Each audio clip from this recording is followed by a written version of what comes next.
Во-первых, мои аплодисменты, потому что решение той аранжировки так медленно растянутой, и все равно ребятам удалось передать настроение этой музыки, хотя звучало по-своему. И там было соло гитары, и там было такой драйв баса. Мне не хватало такой скорости, но это решение оправдывало, его эмоции оправдывало то, что мне не хватало. Но браво, потому что живое и настроение есть. Дякую. Сергей. Я против таких песен в шоу. Понимаете, это вносит депрессив.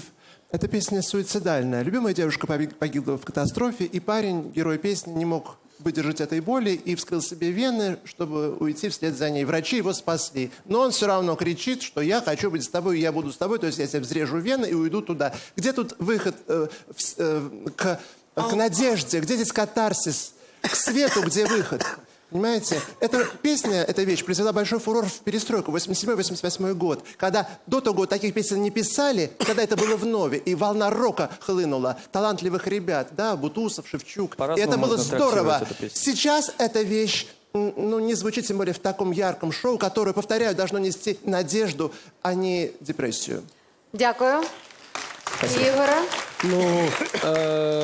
Я єдине, про що жалкую, по своїй зайві 30 років, а саме, по-моєму, 30 років тому я почув цю пісню вперше, насправді фраза «я хочу бути з тобою», вона окупає все інше, що є в цій пісні, про ці суїцидальні і всякі штуки.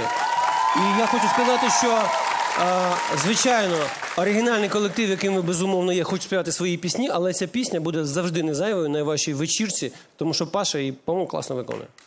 Правильно? Паша, да? Я правильно сказав? Вибач. Колектив має таку властивість, я не запам'ятаю зразу.